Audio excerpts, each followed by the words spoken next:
नमस्कार दोस्तों, मैं आपकी दोस्त छवि शर्मा आप सभी का आज की इस वीडियो में स्वागत करती हूँ। और आज मेरे साथ मेरी दोस्त ज़ारा है जो आज मेरे कुछ सवालों का जवाब देने की कोशिश करें। अस्सलाम वालेकुम दोस्तों। ज़ारा, सच बोलूँ तो मेरा मुस्लिम बहनों से मिलना बहुत कम होता है, क्योंकि ना तो मेरे स्कूल में ज़्यादा मुस्लिम लड़कियाँ थी और ना मेरे कॉलेज में ज़्यादा मुस्लिम लड़कियाँ हैं। और मैं आपसे क्या ही झूठ बोलूं, मुझे तो ये लगता था कि मुस्लिम लड़कियां और मुस्लिम महिलाएं अपने घर से ज्यादा बाहर निकलती नहीं है, वो कुछ कंजर्वेटिव टाइप की होती हैं। लेकिन एंटी सीएए प्रोटेस्ट को लेकर मीडिया ने कई महीनों तक ये दिखाया कि किस तरह मुस्लिम महिलाएं और लड़कियां रोड पर थीं, जिससे मेरा नजरिया बिल्कुल बदल गया। और फिर मेरा इंटरेस्ट हुआ कि मैं मुस्लिम महिलाओं पर कुछ रिसर्च करूं, जिसके बाद मेरे जहन में कुछ सवाल आए हैं और मैं उम्मीद करती हूँ ज़ारा कि आप उन सवालों का कुछ हद तक सेटिस्फैक्ट्री जवाब दे पाएंगी। ज़ारा, मेरा आपसे पहला सवाल ये है कि इंडिया के टॉप 25 सबसे कामयाब महिलाओं में एक भी मुस्लिम महिला क्यों नहीं है? जरा मेरा दूसरा सवाल ये है कि चाहे वो आईएएस आईपीएस की बात हो या इंडियन फोर्स की, उनमें मुस्लिम महिलाओं की प्रेजेंसी बिल्कुल ना के बराबर क्यों है? और ज़्यादा मेरा तीसरा सवाल ये है कि फोन पर तलाक, चाइल्ड मैरिज, डोमेस्टिक वायलेंस जैसी परेशानियां क्यों है मुस्लिम महिलाओं के साथ?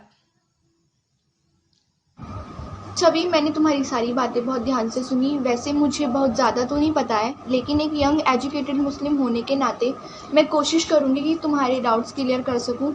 देखो, पहले ये जानना ज़रूरी है कि पुराने ज़माने में मुस्लिम खातून की हालत कैसी थी। तुम बिलीव नहीं करोगी, हमारे प्यारे नबी मोहम्मद की पहली बीवी खातीजा एक सक्सेसफुल एंटरप्रेन्योर थी और इस्लाम के प्रोपगेशन के इनिशियल ईयर्स में उन्होंने ही हुजूर को फाइनेंशियली सपोर्ट किया था।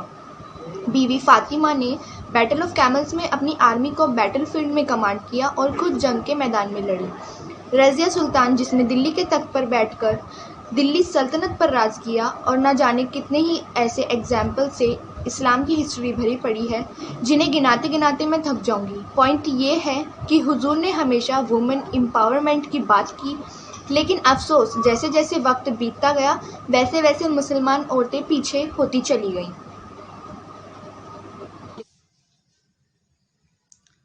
तुम्हारी बातों से ये तो क्लियर हो गया है ज़ारा कि इस्लाम महिलाओं को आत्मनिर्भर और आगे बढ़ने से नहीं रोकती है। बिल्कुल सही कहा छवि। क्या तुम जानती हो कि बुर्का जो आज तुम देखती हो उसका कुरान में कोई जिक्र नहीं है। इसमें कोई शक नहीं है कि किसी भी तरह के नंगेपन से मना किया गया है, लेकिन बुर्का कंपलसरी पहनावा एक इनोवेशन है जो आज के मुसलमानों ने किया है। कुरान में जिल्बा और खिमर के बारे में बताया गया है, जिसका मतलब होता है चादर या दुपट्टा जिससे वो अपने बदन को ढक सके। लेकिन आज के वक्त में पहनाए जाने वाले बुर्का या हिजाब के बारे में कहीं जिक्र नहीं है।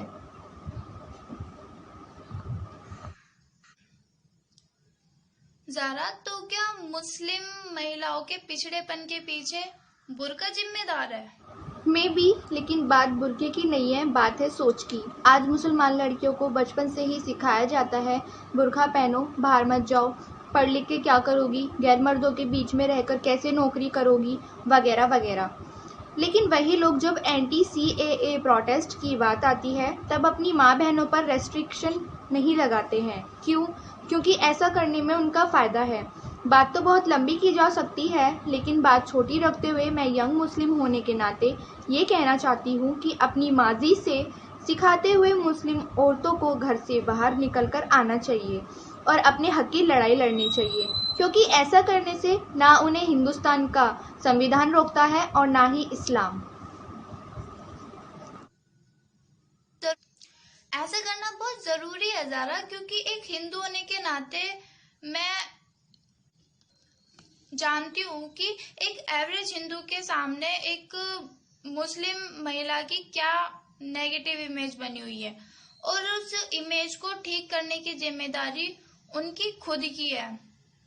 और अगर ऐसा हो गया ना, तो भारत को अमेरिका से भी आगे बढ़ने से कोई नहीं रोक सकता है। तो ज़रा ये बताओ कि मुस्लिम वुमेन एम्पावरमेंट के लिए एक आम इंडियन मुसलमान को सरकार से क्या मांग करनी चाहिए, और मुस्लिम कम्युनिटी को मुस्लिम वुमेन एम्पावरमेंट के लिए क्या कदम उठाने चाहिए?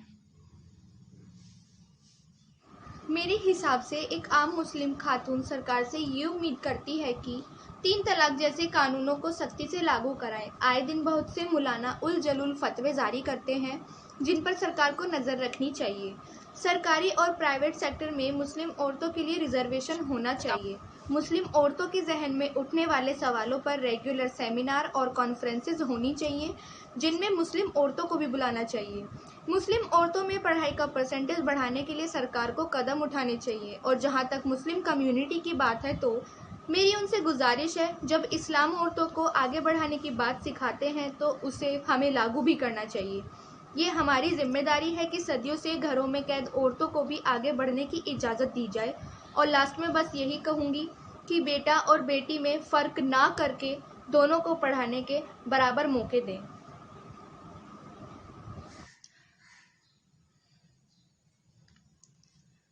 बातें तो तुमने बहुत अच्छी कही है ज़ारा। उम्मीद है कि इस वीडियो के ज़रिए ये बात सरकार और मुस्लिम कम्युनिटी के लोगों तक ज़रूर पहुंचेगी, और तुम्हारे सवालों पर गौर देकर तुम्हारे सवालों का प्रॉपर सॉल्यूशन निकाला जाएगा।